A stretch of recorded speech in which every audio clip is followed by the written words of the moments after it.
Bienvenidas y bienvenidos a una nueva edición de Obras Maestras del Museo Cerralbo. En esta ocasión vamos a conocer una pieza que no se encuentra expuesta habitualmente y que entre el 4 de octubre de 2022 y el 29 de enero de 2023 sí que se va a encontrar expuesta en la planta principal del palacio, exactamente en la Galería Primera, donde nos encontramos, y va a formar parte de la exposición Presencias, el legado de una familia, que podemos ver en las vitrinas de la sala. Las tres galerías del palacio se encuentran todas situadas en el piso principal, rodeando el salón de baile. Estas fueron concebidas por el marqués de Cerralbo a la manera de los palacios italianos, como espacios que estaban pensados para que los invitados que acudían a los festejos y celebraciones que se realizaban en el palacio pudieran deambular. Así, podían aprovechar la ocasión para disfrutar de las múltiples piezas de arte y también piezas de coleccionismo que se encontraban en las galerías y que aún se encuentran todavía en estas salas. En esta Galería Primera destacan los retratos de los antepasados del marqués de Cerralbo y también de los señores de la casa, que los veremos más adelante. También tenemos algunas piezas como jarrones, relojes y un gran número de curiosidades y joyas. Entre ellas se encuentra el toisón de oro, la condecoración otorgada al marqués de Cerralbo, presente hoy en la vitrina anexa a la que nos ocupa, la vitrina de Presencias, y de la que podemos encontrar más información en anteriores ediciones de Obras Maestras del Museo Cerralbo. Este abanico es una pieza realizada en nácar y en seda, una pieza de un gran lujo. Podemos ver cómo se encuentra expuesto junto a otros objetos que muestran y también presentan a Doña Inocencia. Son objetos dignos de una gran dama, una dama que debía ser marquesa, consorte y señora de la casa. Algunos de estos objetos son una tarjeta postal de su marido, el marqués, en la que nos va a hablar de ella, va a hablar de ella más bien a sus hijos. Y también vamos a tener un libro dedicado a la marquesa con motivo de su fallecimiento, además del abanico que nos ocupa. Doña Manuela Inocencia Serrano y Cerver fue una personalidad de marcado talante y distinción, de un gran fervor religioso y también muy conocida en la villa y en la ciudad de Madrid por su dedicación a las obras de caridad. Una muestra de ello es el retrato que de ella hace el pintor Ricardo Balaca y que también se encuentra expuesto en la Galería Primera. En 1859 el pintor realiza esta obra. Este es un retrato que presenta a la marquesa de medio cuerpo, con un elegante traje de seda azul con volantes bordados y que se encuentra situada en un escenario urbano. La pintura tiene un enfoque romántico, en el que destaca la luz que ilumina el rostro, la tez clara de la marquesa, su mirada y expresión amable que se dirige directamente hacia el espectador. En la mano izquierda podemos ver, está portando un pequeño devocionario, muestra de esta piedad religiosa que hablábamos anteriormente. Y además podemos relacionar este devocionario con otro espacio del Palacio del Cerralbo. ¿Saben ustedes cuál es? En la planta entresuelo, en el ala de invierno, se conserva todavía hoy en día un oratorio, que además tenía licencia para celebrar sus propias misas. Pero no fue el único oratorio del palacio. También hubo otros espacios religiosos y devocionarios. Pero se nos escapa un detalle en esta pintura. ¿Qué es lo que lleva la marquesa en su mano derecha? No es otra cosa que un abanico, una pieza que de nuevo nos lleva a esta obra maestra y que, además, nos está transmitiendo un mensaje. Pero lo veremos un poquito más adelante. Este abanico del retrato es una pieza de gran valor, realizado en nácar, con aplicaciones doradas. La extraordinaria factura del abanico podemos verlo además en la extraordinaria factura de la pieza, que nos permite deducir este y otros muchos detalles. Además, podemos ver cómo brillan en la varilla del guardapulgar. El abanico hoy en día es entendido únicamente como un complemento a la indumentaria. Además, un complemento que no tiene un gran peso en el desarrollo de la moda o de la vida social, pero no ha sido así siempre, como nos muestra este retrato de Doña Inocencia. Históricamente resulta bastante complejo encontrar cuáles son los orígenes del abanico, pero sí que encontrábamos ya su presencia, por ejemplo, en el Antiguo Egipto, donde durante el Imperio Nuevo y la dinastía decimonovena ya encontramos los abanicos. Egipcios, babilonios, persas y también griegos y romanos utilizaban abanicos en su vida cotidiana. Estos eran utilizados como objetos para avivar el fuego, para abanicarse y también podían ser considerados objetos de lujo, objetos muy deseados. Una muestra de ello nos la va a dar el conocidísimo ajuar funerario que se encontró en la tumba de Tutankamón, donde se habían hallado varios ejemplares de abanicos. Estos abanicos podían ser de una muy variada tipología, con un mango muy alargado para dar aire a una distancia mayor, como si fuéramos a abanicar a otra persona. También podían ser abanicos de gran tamaño, circulares, semicirculares, en forma de palmeta, como se encontraban en la antigua Grecia de Alejandro Magno. Podían estar realizados con plumas, con hojas o con otros elementos muy diversos. En la concepción tradicional de nuestra cultura, el abanico se asocia a un elemento de la indumentaria femenina, pero no siempre ha sido así. Y es que, durante el Imperio Romano, el abanico pasará también a formar parte de la vida cotidiana, pero tanto de la femenina como de la masculina. Además, tendrá un gran desarrollo a lo largo de la historia.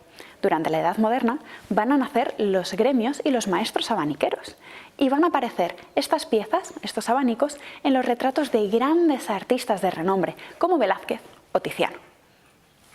Además, vamos a poder ver abanicos insertos dentro de los retratos femeninos del Renacimiento y el Barroco, lo que nos va a mostrar cuál es realmente el peso que tiene el abanico en la configuración de una imagen social que va a comenzar a crecer en estos momentos. Con la llegada de los Borbones a España, se van a crear abanicos vinculados, como no podía ser de otra manera, con los estilos franceses, pero también con los estilos italianos, especialmente en tiempos de Felipe V y de Carlos III. Además, la creación de las reales fábricas por parte de los Borbones llegará también al mundo del abanico y se creará la Real Fábrica de Abanicos en Valencia. Esta será fundada en 1797 y regentada por Josep Herans i Nicolau. Pero quizás hemos avanzado demasiado en el análisis de esta pieza sin abordar la parte esencial. ¿Cómo es un abanico? ¿Por qué partes está formado un abanico? El varillaje son las varillas, esos elementos alargados que componen la estructura del abanico en su parte fundamental. Además, podemos ver que existen dos tipos de varillas diferentes. Por una parte, las varillas de los extremos son varillas más gruesas, que además en muchas ocasiones van a estar mucho más decoradas y van a ser las varillas principales. Estas reciben nombres diversos. Pueden llamarse guardas, padrones, caberas o varillas maestras, y son las que vemos cuando cerramos el abanico. Además, las varillas van a tener una división. En su parte inferior, que se va a llamar fuente, y vamos a tener la parte superior, que se va a llamar guías o espigas. Como podemos ver, esta parte superior es más estrecha, aunque en todas van a ser iguales entre sí. Además, las varillas van a estar todas unidas en su parte inferior. En esta parte inferior vamos a tener el clavillo, que es una pieza alargada de un material resistente que va a atravesar por un orificio que tienen todas las varillas y que va a permitir que se separen, se plieguen y desplieguen. El clavillo, además, va a aparecer cerrado con una pieza que va a estar a modo de remache o a modo de cierre. En ocasiones, este clavillo va a tener, especialmente a partir del siglo XIX, una asa decorada que puede estar también decorada a su vez con una cinta o con una borla. Regresamos a las varillas maestras.